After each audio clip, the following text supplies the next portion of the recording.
എല്ലാവർക്കും നമസ്കാരം. Welcome back to my channel cine Galaxy.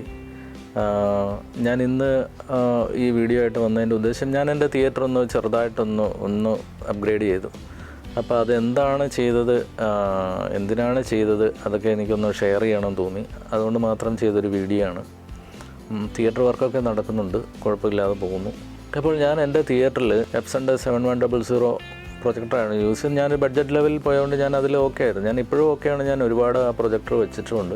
പക്ഷേ ഞാൻ പെട്ടെന്നൊന്ന് ലേസറിലോട്ട് മാറാനുണ്ടായ കാരണം, ഞാൻ കരുനാഗപ്പള്ളിയിൽ ഒരു തിയേറ്റർ ചെയ്തായിരുന്നു. ഒരു സംഗീത് സലി സാറിൻ്റെ വീട്ടിൽ ഒരു 3D കോൺഫിഗറേഷനിൽ ഒരു തിയേറ്റർ ചെയ്തായിരുന്നു. അപ്പോൾ അദ്ദേഹം എന്നോട് പറഞ്ഞു, നമുക്കൊന്ന് മാറ്റി ചിന്തിച്ചാലോ, കുറച്ചുകൂടെ ഒരു ലേസറിലോട്ടൊക്കെ പോയാലോ എന്ന് പറഞ്ഞപ്പോഴത്തേന് ഞാൻ ചിന്തിച്ചോ, ശരിയാണല്ലോ, നമുക്കൊന്ന് ലേസറിലോട്ട് മാറാം, കുറച്ചുകൂടെ ഒന്ന് പ്രീമിയത്തിലോട്ടൊക്കെ പോകാമെന്ന് പറഞ്ഞുകൊണ്ട് ഞങ്ങളിങ്ങനെ സെർച്ച് ചെയ്തപ്പോഴത്തേന് LG ഒരു നല്ല പ്രൊജക്ടറാണെന്ന് പറഞ്ഞു. അങ്ങനെ ഞാൻ LG സജസ്റ്റ് ചെയ്ത് സാർ അത് വാങ്ങിച്ചോളാൻ പറഞ്ഞു. ഞങ്ങളത് വാങ്ങിച്ചു. ഇൻസ്റ്റാൾ ചെയ്ത് കിട്ടിയ ഒരു റിസൾട്ടെന്ന് പറഞ്ഞു കഴിഞ്ഞാൽ എനിക്ക് ചിന്തിക്കാൻ പറ്റുമല്ലാത്ത റിസൾട്ടായിരുന്നു. കാരണം ഞാൻ അവിടെ ഒരു 120 ഇഞ്ച് സൈസിലൊരു സ്ക്രീനായിരുന്നു വെച്ചത്. ഇപ്പോൾ 120 ഇഞ്ച് ഒരു LED TV കണ്ടാൽ എങ്ങനെ ഇരിക്കും, അമ്മാതിരി പെർഫോമൻസ് ആയിരുന്നു അത് തന്നത്. അപ്പോൾ എനിക്ക് ഒരു മോഹം ഉദിച്ചത് മാറ്റണമല്ലോ, എൻ്റെ പ്രൊജക്ടർ മാറ്റണമല്ലോ. പക്ഷേ അതിന് നല്ല വിലയുള്ള ഒരു പ്രൊജക്ടറാണ്. പക്ഷേ അതിനിടയ്ക്ക് ഞാൻ ഒരു കാര്യം കൂടെ പറയാം. എനിക്ക് വളരെ ദുഃഖകരമായൊരു സങ്കടകരമായൊരു വാർത്ത. ഈ സംഗീത് സലി സാർ ഒരു 2 ആഴ്ച മുമ്പ് മരിച്ചുപോയി. പെട്ടെന്നൊരു അറ്റാക്കായിരുന്നു. അപ്പോൾ അദ്ദേഹത്തെ ഞാൻ ഈ നിമിഷം ഓർക്കുകയാണ്. സ്വർഗം എന്നുണ്ടെങ്കിൽ അദ്ദേഹത്തിന് അത് അവകാശപ്പെട്ടായിരിക്കും. അത്രയും നല്ല മനുഷ്യനാണ്. കാരണം പുള്ളി ഞാൻ എന്ന് പരിചയപ്പെട്ടോ ഒരു 3-4 വർഷം മുമ്പ്, അതായത് പുള്ളി വീട് പണി സ്റ്റാർട്ട് ചെയ്ത് അന്ന് തൊട്ട് എനിക്കറിയാം. അന്ന് തൊട്ട് ഞങ്ങളിങ്ങനെ ഓരോ അഭിപ്രായങ്ങളും എല്ലാ കാര്യങ്ങളും, സിനിമയാണ് മെയിൻ ചർച്ച. അപ്പോൾ അങ്ങനെ വളരെ ക്ലോസ് ആയിട്ട് പോയിക്കൊണ്ടിരിക്കുന്ന ഒരാൾ പെട്ടെന്നില്ലെന്ന് പറഞ്ഞപ്പോൾ എനിക്ക് ഭയങ്കര സങ്കടം തോന്നി. അപ്പം അദ്ദേഹം കാരണമാണ് ഞാൻ ഈ 4K ലേസറിലോട്ട് എന്നാൽ മാറിയേക്കാം പ്രൊജക്ടർ ഞാൻ വാങ്ങി. പക്ഷേ ഞാൻ ലേസറല്ല, ഞാൻ LG അല്ല വാങ്ങിയത്. LG വാങ്ങാതിരിക്കാനായിട്ട് ഒരു കാരണം ഉണ്ടായിരുന്നു. അത് 3D സപ്പോർട്ട് ചെയ്തില്ല. എന്നെ സംബന്ധിച്ച് ഞാൻ ഒരുപാട് 3D സിനിമ കാണുന്ന ഒരാളും, ഞാൻ ഒരുപാട് ഡിസ്കുകൾ വാങ്ങിച്ച് വെച്ചിട്ടുണ്ട്. ഞാൻ ആഴ്ചയിൽ മിക്കപ്പോഴും ഓരോ സിനിമയൊക്കെ വാങ്ങിക്കാറുണ്ട്. അതിൻ്റെ കൂട്ടത്തിൽ എനിക്ക് ഒരുപാട് 3D കളക്ഷൻസും ഉണ്ട്. അപ്പോൾ എനിക്ക് 3D ഭയങ്കര ഇഷ്ടമാണ്. അപ്പം LGയെ സംബന്ധിച്ച് അതിൽ 3D ഇല്ലായിരുന്നു. അപ്പോൾ അതിൻ്റെ അടുത്തുണ്ടോ നോക്കി, അങ്ങനെ നോക്കി പോയിട്ട് നമുക്കൊന്നും സെറ്റായില്ല. പിന്നെ ഞാൻ ലാസ്റ്റ് ചെന്ന് നിന്നത് വ്യൂസോണിക്കിൻ്റെ ഒരു LX700 എന്ന് പറഞ്ഞൊരു 4K ലേസറിലാണ് ചെന്ന് നിന്നത്. അതിൽ 3D ഉണ്ടായിരുന്നു. അപ്പോൾ ഞാനത് സ്പെക്കൊക്കെ നോക്കിയപ്പോഴത്തേന് ഏകദേശം 3500 ആൻസി ലൂമിനൻസും 30 ലക്ഷം കോൺട്രാസ്റ്റ് റേഷ്യോയൊക്കെ ഉള്ളൊരു പ്രൊജക്ടർ. അത് മെയിനായിട്ട് അത് ഡിസൈൻ ചെയ്തേക്കുന്ന എക്സ്ബോക്സിന് വേണ്ടിയിട്ടാണ്, നമ്മുടെ ഗെയിമിങ് എന്നുള്ള എക്സ്ബോക്സിന് വേണ്ടിയിട്ടാണ് അത് ഡിസൈൻ ചെയ്തേക്കുന്നത്.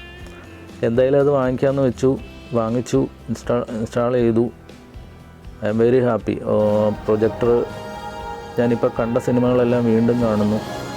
അതിൻ്റെ ഒരു പെർഫോമൻസ് വേറെ ലെവൽ. അതിനകത്ത് ഇഷ്ടപ്പെട്ട 1-2 കാര്യങ്ങളൊന്നും വളരെ കോമ്പാക്ട് സൈസാണ്. പിന്നെ 3D ഉണ്ട്. പിന്നെ അതിൽ പവർ സപ്ലൈ ഒരു അഡാപ്റ്ററാണ്. അപ്പോൾ അതുകൊണ്ട് തന്നെ അതിൻ്റെ ചൂടാകാതിരിക്കാനും അങ്ങനെയുള്ള കുറേ ഗുണങ്ങളൊക്കെ ഉണ്ട്. നല്ല പ്രൊജക്ടർ. ഞാൻ വിസോണിക്ക് അങ്ങനെ ആരോടും അങ്ങനെ സജസ്റ്റ് ചെയ്യുന്ന ഒരു ഐറ്റം അല്ലായിരുന്നു. കാരണം എനിക്ക് അതിൻ്റെ കളറ്, അതിൻ്റെ എൻട്രി ലെവലുള്ള സാധനത്തിൻ്റെ കളറൊന്നും എനിക്ക് അത്ര ഇഷ്ടമല്ലായിരുന്നു. പക്ഷേ ഇത് വേറെ ലെവലാണ്. അപ്പോൾ അങ്ങനെ ആ ഒരു മാറ്റം വരുത്തിയപ്പോഴത്തേന് ഞാൻ അതുവരെ ഉപയോഗിച്ചിട്ടുണ്ട് 4800. അപ്പോൾ എനിക്കൊരു ഓഡിയം കൂടെ ഒന്ന് ചേഞ്ച് ചെയ്താലോ എന്ന് തോന്നി. അങ്ങനെ ഞാൻ 4800 മാറ്റിയിട്ട് ഞാൻ പിന്നെ വേറെ എന്ത് ചെയ്യാം, അങ്ങനെയുള്ള ഒരു എങ്ങനെ നോക്കിപ്പോയി ഞാൻ 6800 ലോക്ക് ചെയ്തു. അപ്പോൾ അതിൽ എന്നെ ബോംബെയിൽ നിന്ന് ഒരാൾ വിളിച്ചായിരുന്നു. അതായത് നിങ്ങൾ 6800 ഒന്ന് നോക്കുക, അതിൻ്റെ ഇന്ന കാര്യങ്ങൾ കുറച്ച് വ്യത്യാസമുണ്ട്, അതിൻ്റെ ഡാക്കും അതിൻ്റെ ചാനൽ സെപ്പറേഷനും ഒക്കെ കുറച്ച് ഡിഫറെൻ്റാണ്, ഒന്ന് പരീക്ഷിക്കാൻ പറഞ്ഞു. അപ്പോൾ എന്തായാലും ഞാൻ അദ്ദേഹത്തിൻ്റെ വാക്ക് കേട്ട് ഞാൻ 6800 വാങ്ങിച്ചു. ഇപ്പോഴത്തെ എൻ്റെ ഒരു സിനിമാ ലോകം എന്ന് പറഞ്ഞു കഴിഞ്ഞാൽ അയ്യോ ഒരു രക്ഷയില്ല.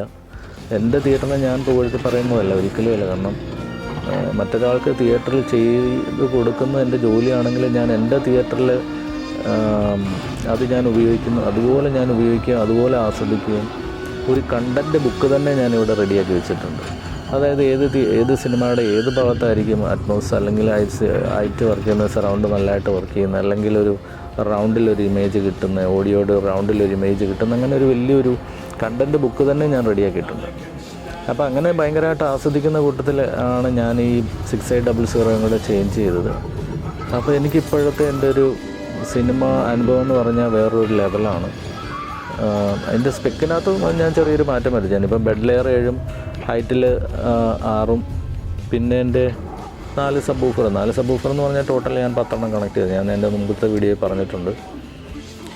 അപ്പോൾ ഈ സംഗീത് സലി സാർ എപ്പോഴും എന്നോട് പറയാറുണ്ടായിരുന്നു, ഇങ്ങനെ പോകരുത്, കുറച്ച് പാഷൻ വേണം, കുറച്ച് ബിസിനസ്സും ഉണ്ട്. കാരണം ഞാൻ എപ്പോഴും ഒരു ബഡ്ജറ്റ് ലെവലിൽ നിന്ന് ചിന്തിക്കുന്ന ഒരാളായതുകൊണ്ടായിരിക്കണം അദ്ദേഹം അങ്ങനെ പറഞ്ഞത്. അപ്പോൾ നീ കുറച്ചുകൂടെ ബിസിനസ്സിൽ ശ്രദ്ധിക്കണം, പാഷൻ ഒരു സൈഡിൽ കൂടെ പോയാൽ മതി എന്നൊക്കെ എപ്പോഴും എന്നെ ഉപദേശിച്ചുകൊണ്ടിരുന്ന ഒരാളാണ്. കാരണം അദ്ദേഹത്തിൻ്റെ വീട്ടിൽ ഞാൻ ലേസറൊക്കെ വെച്ച് ചെയ്തെങ്കിലും ഞങ്ങളൊരു ബഡ്ജറ്റിനകത്ത് നിന്നുകൊണ്ടാണ് അതെല്ലാം ചെയ്തത്. അപ്പോൾ ഞാൻ അദ്ദേഹത്തെ വളരെ നന്ദിയോടും സ്നേഹത്തോടും കൂടി ഓർക്കുകയാണ്. പിന്നെ ഞാൻ എൻ്റെ തിയേറ്ററിൽ ഞാൻ സിനിമ ആസ്വാദനത്തിൻ്റെ ഒരു ഭാഗമാണ്. കാരണം ഞാൻ ഇരിക്കുന്നതിൻ്റെ മുകളിലാണ് എൻ്റെ പ്രൊജക്ടർ ഇരുന്നത്. അപ്പോൾ അതിൻ്റെ ആ നോയ്സ് പോലും എനിക്ക് സഹിക്കാൻ പറ്റുന്നതായിരുന്നില്ല. കാരണം ഒരു സിനിമ കാണുവാനായിട്ട് ഇരിക്കുമ്പോൾ വളരെ സൈലൻ്റ് ആയിരിക്കണം, അതിനകത്ത് ഓരോ ചെറിയ സൗണ്ടുകളും നമുക്ക് കേൾക്കണം. അങ്ങനെ വളരെ കൃത്യമായിട്ട് കാണുകയും കേൾക്കുകയും ചെയ്യുന്ന ഒരാളെന്ന നിലയ്ക്ക് എനിക്ക് പ്രൊജക്ടറിൻ്റെ സൗണ്ട് എനിക്ക് എന്തായാലും ഈ പ്രൊജക്ടറിന് അത്ര വലിയ സൗണ്ടൊന്നുമില്ല, എന്നാലും എനിക്ക് ആ സൗണ്ട് ഒരു അരോചകമായിട്ട് നേരത്തെ ഉണ്ടായിരുന്നത്. മറ്റേ എപ്സണിൻ്റെ ഒരു പ്രശ്നം എന്ന് പറഞ്ഞു കഴിഞ്ഞാൽ, പ്രശ്നമല്ല, എൻ്റെ ഫാൻ കറങ്ങുന്ന ഒരു നോയ്സ് നമ്മൾ ശ്രദ്ധിച്ച, സാധാരണ തിയേറ്റർ ചെയ്ത ആരും ഇതിനൊരു അങ്ങനെ ഒരു സൗണ്ട് ഉണ്ടെന്ന് പറഞ്ഞിട്ടില്ല. നമ്മളിങ്ങനെ ഓവറായിട്ട് ശ്രദ്ധിക്കുന്നതുകൊണ്ട്, അല്ലെങ്കിൽ ആ ഒരു സിഗ്നൽ എടുത്ത് കേൾക്കണം, അല്ലെങ്കിൽ അതിനിടയ്ക്ക് ഇത് വരുന്നു, അങ്ങനെ ആ ഒരു അപശബ്ദം വേണ്ട. അപ്പം ഞാൻ എന്ത് ചെയ്തു, നമ്മൾ തിയേറ്ററിൽ ചെയ്യുന്ന പോലെ ഒരു പ്രൊജക്ടർ റൂമുണ്ടാക്കിയില്ല, എൻ്റെ വാതിലിൻ്റെ പുറകിൽ ഞാൻ പ്രൊജക്ടർ വെച്ചു. എന്നിട്ടൊരു ഗ്ലാസ് ഡോറിൽ കൂടെ അതിൻ്റെ റേസ് വിട്ടു. പിന്നെ നോയ്സ് എല്ലാം കട്ടായി. പിന്നെ അപ്പോൾ ഈ പ്രൊജക്ടർ ചൂടാകുന്ന ഒരു സംഭവമൊക്കെ ഉണ്ട്, അതിനൊക്കെ വേറെ വഴികൾ ചെയ്തു. ഇപ്പോൾ എന്തായാലും എൻ്റെ തിയേറ്റർ നീറ്റ് ആൻഡ് ക്ലീൻ ആണ്. നമ്മളൊരു തിയേറ്ററിൽ പോയി കഴിഞ്ഞാൽ എങ്ങനെയായിരിക്കും അതിൻ്റെ പ്രൊജക്ഷൻ, അല്ലെങ്കിൽ നമ്മൾ പുറകിലോട്ട് തിരിഞ്ഞ് നോക്കുമ്പോൾ ഗ്ലാസ്സിൽ ഒരു ചെറിയ ചതുരത്തിൽ പിക്ചർ നടക്കുന്ന കാണാം. അപ്പോൾ ആ രീതിയിലോട്ട് മാറ്റി. അപ്പോൾ എനിക്ക് നോയ്സ് ഫ്രീ ആയി, ഒരു പ്രശ്നമില്ല, വളരെ ഭംഗിയായി. പിന്നെ എൻ്റെ ഓഡിയോ റാക്കൊക്കെ ഞാൻ സെറ്റാക്കി, അതെല്ലാം കാണിച്ചു തരാം. അതുകൂടാതെ ഞാൻ ഈ സറൗണ്ട് ചാനൽസൊക്കെ ഞാൻ എല്ലാം ആംപ്ലിഫൈ ചെയ്തായിരുന്നു. അപ്പോൾ അത് ഏകദേശം 400 വാട്ടിലോട്ട് ഞാൻ മാറ്റിയായിരുന്നു. അപ്പം എനിക്കിപ്പോഴത്തെ ഉള്ളൊരവസ്ഥ എന്ന് പറഞ്ഞാൽ ഒരു സിനിമ എൻ്റെ എനിക്ക് പറഞ്ഞറിയിക്കാൻ വയ്യ, അതുപോലെ ഹാപ്പിയാണ് ഞാൻ. അതുകൂടാതെ നമ്മുടെ കോമഡിയിലൊക്കെ ടി വിക്കകത്തൊക്കെ നമുക്കൊക്കെ പരിചിതനായ കണ്ണൻ സാഗർ, അദ്ദേഹം യാദൃശ്യ കാണാനിടയായി. അപ്പോൾ ഇങ്ങനെ ഞാൻ പറഞ്ഞു തിയേറ്ററുണ്ടോ ചേട്ടൻ ഒന്ന് വരും, അങ്ങനെ അദ്ദേഹം ഒരു ദിവസം വന്നു അദ്ദേഹം എക്സ്പീരിയൻസ് ചെയ്തു. അദ്ദേഹം ഭയങ്കര ഹാപ്പിയായിരുന്നു. അപ്പോൾ ഭയങ്കര നല്ല അഭിപ്രായമൊക്കെ പറഞ്ഞു. കാരണം തിയേറ്ററുകളൊക്കെ അവരെപ്പോഴും കാണുകയും കേൾക്കുകയും ഒക്കെ ചെയ്യുന്നു. അപ്പം ഞാൻ കൊടുത്തൊരു എക്സ്പീരിയൻസ് അയാൾക്ക് ഒരിക്കലും മറക്കാൻ പറ്റുന്നില്ല. സൂപ്പർ കേട്ടോ, അടിപൊളി, ഭയങ്കര എക്സ്പീരിയൻസാണ്. കാരണം നമ്മൾ ഒരു ഡിജിറ്റൽ സൗണ്ട് കൊണ്ട് എന്തെല്ലാം കിട്ടുന്നുണ്ടോ എന്ന് അതിന് ഭയങ്കര എഫക്റ്റാണ് സംഭവം. അത് കൺഗ്രാറ്റ്സ്, അതിനൊന്ന് പ്രത്യേക ഇതിന് പറയാം കേട്ടോ, ഭയങ്കര സന്തോഷമായിരിക്കും. ഏതായാലും ഞാൻ ഞാൻ തിയേറ്ററൊക്കെ ഇങ്ങനെ നിർമ്മിച്ച് നിൽക്കുന്ന ആളാണ്, ഇങ്ങനെയൊക്കെ ഉണ്ടാക്കുന്നപ്പോൾ ഞാൻ വിചാരിച്ചു പിന്നെ ഹോം തിയേറ്റർ എന്ന് പറയുമ്പോൾ ചെറിയ സെറ്റപ്പൊക്കെ ഉള്ള അതെന്ന് വിചാരിച്ചു. പക്ഷെ ഇത്രയും ഗംഭീരവും ഇത്രയും ഭയങ്കര രസകരവും എഴുന്നേറ്റ് പോകാൻ തോന്നുന്നില്ല, അത്രയും രൂപവും ഒക്കെ ഉണ്ട്. ഏതായാലും വളരെ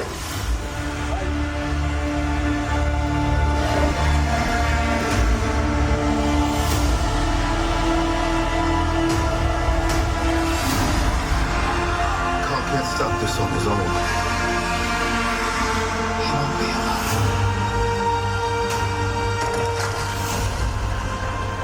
അപ്പോൾ അങ്ങനെ എന്നെ അടിക്കടി വിളിക്കുകയും ഒക്കെ അങ്ങനെയുള്ള ഓരോ സന്തോഷകരമായ ഓരോ കാര്യങ്ങൾ. അതുകൂടാതെ ഒരു സൗണ്ട് എഞ്ചിനീയർ കഴിഞ്ഞ ദിവസം വന്നായിരുന്നു, എറണാകുളത്തുള്ള പുള്ളി സിനിമയൊക്കെ ചെയ്യുന്ന ഒരാളാണ്.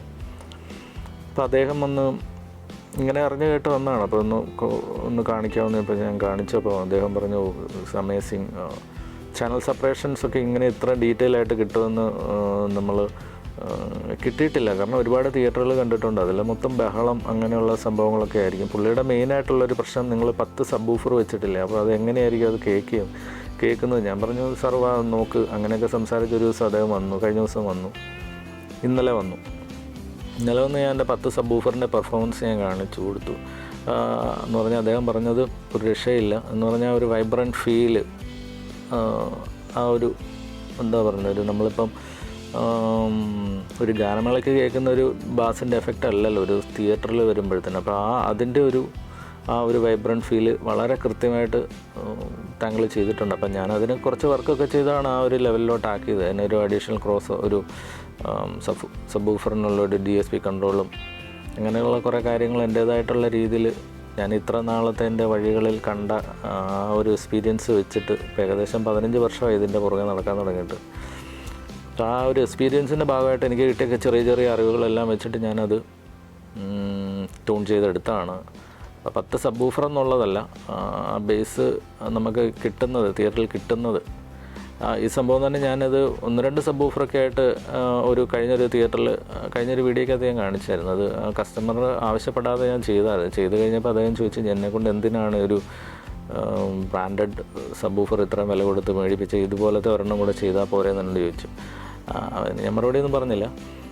അപ്പം അങ്ങനെയൊക്കെയാണ് എൻ്റെ തിയേറ്ററിൽ ചെറിയ മാറ്റങ്ങൾ ഞാൻ കൊണ്ടുവന്ന്, അതായത് ഞാൻ മെയിനായിട്ട് എത്തിക്കുന്നത്. പിന്നെ എൻ്റെ സറൗണ്ട് സ്പീക്കേഴ്സ്, അത് ഞാൻ ഇച്ചിരി വാട്ടേജ് കൂടിയ ഒരു ആംപ്ലിഫിക്കേഷനും സ്പീക്കേഴ്സിലും ഒക്കെ ചെറിയ മാറ്റങ്ങൾ വന്നു.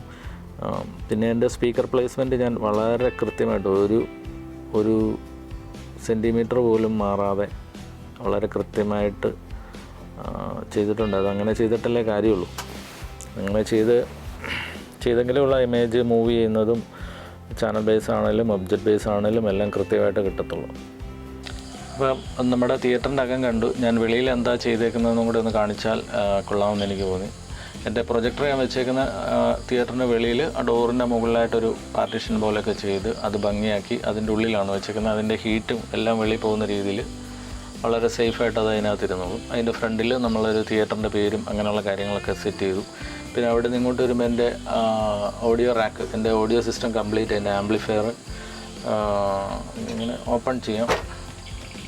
ഇതിലെ ആംപ്ലിഫയർ, എൻ്റെ ഹാർട്ട് 6800 4K പ്ലെയർ 2-3 ഉണ്ട്. പിന്നെ ഡ്യൂണുണ്ട്, ആപ്പിളുണ്ട്, മറ്റേ എൻ്റെ സബ് വൂഫർ കൺട്രോൾ ചെയ്യുന്ന സബ് വൂഫർ DSP ഉണ്ട്. പിന്നെ ബാക്കിയെല്ലാം ആംപ്ലിഫയർ. പിന്നെ ഇതിനകത്ത് മെയിനായിട്ട് പറയേണ്ട കാര്യങ്ങൾ എൻ്റെ ഈ ലൈറ്റനിങ് സർജ് പ്രൊട്ടക്ഷൻസ് ഉണ്ട്. അതെന്താണെന്ന് വെച്ചാൽ ഇപ്പോൾ പ്രത്യേകിച്ച് മഴ ഇടിയൊക്കെ ഉള്ള സമയമാണ്. അപ്പോൾ നമ്മളിതിനകത്ത് കയറിയിരുന്ന എന്താണ് സംഭവിക്കുന്നത്, നമുക്കൊന്നും വെളിയിൽ എന്താ നടക്കുന്നത് നമുക്കറിയാൻ പറ്റത്തില്ല. അപ്പോൾ അങ്ങനെ വരുമ്പം വോൾട്ടേജ് വേരിയേഷൻ വരാം, ലൈറ്റനിങ്ങിൻ്റെ പ്രശ്നം വരാം. അപ്പോൾ അതിൻ്റെ ഒരു സർജ് പ്രൊട്ടക്ഷൻ ഞാൻ നേരത്തെ ചെയ്യുന്നുണ്ടായിരുന്നു. പക്ഷേ അതിനകത്ത് നിന്നൊക്കെ കുറച്ച് വ്യത്യസ്തമായിട്ട് ഞാനിപ്പോൾ ഒരു ജർമ്മൻ ടെക്നോളജിയാണ് ഇപ്പോൾ യൂസ് ചെയ്യുന്നത്. 99% നമ്മൾ സേവ് ചെയ്ത്, നമ്മളെല്ലാം നമ്മുടെ ഉപകരണങ്ങളെ സേവ് ചെയ്യുന്ന രീതിയിലാണ്. അപ്പം ഇടിയാകട്ടെ അല്ലെങ്കിൽ ഓവർ വോൾട്ടേജ് ആകട്ടെ എന്ത് വന്നാലും അത് നോക്കിക്കോളും. നമുക്ക് വേറെ പ്രശ്നങ്ങളൊന്നുമില്ല, നമ്മുടെ വില കൂടിയ സാധനങ്ങളൊന്നും പോകത്തില്ല. അപ്പോൾ അങ്ങനെയുള്ള എല്ലാ കാര്യങ്ങളും ഞാൻ ചെയ്തിട്ടുണ്ട്. പിന്നെ ഇതിൻ്റെ ഹീറ്റൊക്കെ വെളിയിൽ പോകാനായിട്ടുള്ള സംവിധാനം ഉണ്ടാക്കിയിട്ടുണ്ട്. പ്രൊജക്ടറിനും അതുപോലെ അതിൻ്റെ ഹീറ്റെല്ലാം വെളിയിൽ പോകാനായിട്ട്, കാരണം ഉള്ളിലല്ലേ AC ഉള്ളൂ, വെളിയിൽ AC ഇല്ല. അപ്പോൾ അതെല്ലാം കൺട്രോൾ ചെയ്യുന്ന രീതിയിലൊക്കെ ഞാൻ ചെയ്തിട്ടുണ്ട്. അതുകൂടാതെ പോസ്റ്റേഴ്സ്, പിന്നെ എൻ്റെ തിയേറ്ററിൻ്റെ പേര്, എനിക്കിഷ്ടമുള്ള കോട്ടയം കുഞ്ഞച്ചൻ സിനിമ, പിന്നെ മൈ ഹീറോസിന് ഞാനൊരു 5-8 മാസം മുമ്പ് വെച്ചൊരു ഫോട്ടോ. അതിനകത്ത് സംഗീത് സലി സാറുണ്ട്, അദ്ദേഹത്തിൻ്റെ ഫോട്ടോ. അതെന്ന് വെച്ചാൽ നമ്മൾ ഇഷ്ടപ്പെടുന്ന നമ്മൾ ലൈഫിൽ കണ്ടുപോയ കുറച്ച് ആൾക്കാർ, ഞാൻ തിയേറ്റർ ചെയ്തതിൽ കുറച്ച് ആൾക്കാർ നമ്മളോട് വളരെ ഫ്രണ്ട്ലി ആയിട്ട് കുറച്ച് നമ്മളടുപ്പം കുറച്ച് കൂടുതൽ, അങ്ങനെ കുറച്ച് ആൾക്കാർ. പിന്നെ നമ്മൾ ഇഷ്ടപ്പെടുന്ന ഹീറോസ്, അങ്ങനെ മൈ ഹീറോസ് എന്ന് പറഞ്ഞതിൻ്റെ ഒരു ഫോട്ടോ എവിടെയുണ്ട്. പിന്നെ ഞാൻ എപ്പോഴും ഇഷ്ടപ്പെടുന്ന ജെയിംസ് ബോണ്ട് കഥാപാത്രങ്ങൾ, അതും ഇഷ്ടമുണ്ട്, അതും ഞാൻ അവിടെ വെച്ചിട്ടുണ്ട്. അങ്ങനെ ആ ഒരു തിയേറ്ററിൻ്റെ ഒരു വാക്ക് ഞാൻ അങ്ങനെ ഭംഗിയാക്കിയിട്ടുണ്ട്. ഭംഗിയത് ഉപരി ഞാൻ എൻ്റെ തിയേറ്ററിൻ്റെ ആ ഒരു ടെക്നിക്കൽ സൈഡും ഇന്ത്യയിൽ ഞാൻ കാര്യമായിട്ട് ചെയ്തിട്ടില്ല, ഞാൻ നേരത്തെ പറഞ്ഞിട്ടുള്ള കാര്യമാണ്. പക്ഷേ എനിക്ക് സൗണ്ടും പിക്ചറിപ്പോൾ ഒരു രക്ഷയില്ല. അതുപോലെ തന്നെ സൗണ്ടും അത്ര ഔട്ട്പുട്ട് ഉള്ളത് കൊണ്ടും ഞാനതിൻ്റെ ആ പ്ലേസ്മെൻറ്റ് അല്ലെങ്കിൽ വേറെ ഒരു കാര്യത്തിൽ ഒരു രീതിയിലും കോംപ്രമൈസ് ചെയ്യാതെ വളരെ കൃത്യമായിട്ട് അത് ട്യൂൺ ചെയ്തെടുത്തിട്ടുണ്ട്. അപ്പോൾ അത് കേട്ടാലേ ഞാൻ പറയുന്നതിലുപരി നിങ്ങൾക്ക് ആർക്കെങ്കിലും കേൾക്കണമെന്നോ ആസ്വദിക്കണമെന്നോ താല്പര്യമുണ്ടെങ്കിൽ എപ്പോഴും വേണമെങ്കിലും എന്നെ വിളിക്കാം, ഇവിടെ വരാം, കാണാം, ഇത് ആസ്വദിക്കാം. എന്തെങ്കിലും തെറ്റുകുറ്റങ്ങളുണ്ടെങ്കിൽ പറഞ്ഞു തരാം. കാര്യം നമ്മളിതിനകത്ത് എല്ലാം തികഞ്ഞ ഒരാളാണെന്ന് ഞാൻ ഒരിക്കലും അവകാശപ്പെടുന്നില്ല. എൻ്റെ എക്സ്പീരിയൻസ് അതാണ് ഞാൻ ചെയ്യുന്നത്. അപ്പോൾ ഇതൊക്കെയാണ് ഞാനിപ്പം ഇന്ന് പറയാനായിട്ട് ഉദ്ദേശിച്ച കാര്യങ്ങൾ. ഇനി പുറകെ ഒരുപാട് തിയേറ്ററുകൾ ചെയ്തിട്ടുണ്ട്. ഇപ്പോൾ അടുത്തിടെ ഞാനിപ്പോൾ നാളെ മറ്റന്നാളൊക്കെ ആയിട്ട് പോയിട്ടൊന്ന് ഷൂട്ട് ചെയ്യാൻ വിചാരിക്കുന്ന ഒരു കാര്യമുണ്ട്. ഒരു ബെഡ്റൂമിൽ ഒരു തിയേറ്റർ ഞാൻ ചെയ്തിട്ടുണ്ട്. അപ്പോൾ അദ്ദേഹം എന്നോട് പറഞ്ഞത് ഇതൊരു ബെഡ്റൂമാണ്, എന്നാൽ മാസ്റ്റർ ബെഡ്റൂമല്ല, പിള്ളേരൊക്കെ കിടക്കുന്ന ഒരു ബെഡ്റൂം. അപ്പോൾ അതൊന്ന് തിയേറ്ററായിട്ട് കൺവേർട്ട് ചെയ്ത് തരാമെന്ന് ചോദിച്ചു. ചേർത്തലയിലാണ്. അപ്പം അതിനകത്തൊരു കട്ടിലുണ്ട്, അത് മാറ്റാൻ പറ്റത്തില്ല. അങ്ങനെ കുറച്ച് കാര്യങ്ങൾ അദ്ദേഹം പറഞ്ഞായിരുന്നു. പക്ഷെ ഞാനത് കറക്റ്റായിട്ടൊരു തിയേറ്റർ ആക്കി. പക്ഷേ ആ ബെഡ്റൂമിൻ്റെ യാതൊരു രീതിയിലുള്ള ഒരു കാര്യവും ചോർന്നു പോകാത്ത രീതിയിൽ ആ കട്ടിലും മാറ്റിയില്ല, കട്ടിലും അവിടെ ഇട്ടു. അപ്പോൾ അതിൻ്റെയൊക്കെ ഡീറ്റെയിൽ ആയിട്ടുള്ള വീഡിയോ അടുത്ത ദിവസങ്ങളിൽ പ്രതീക്ഷിക്കാം. അപ്പം എല്ലാവർക്കും നന്ദി, നമസ്കാരം, വീണ്ടും കാണാം.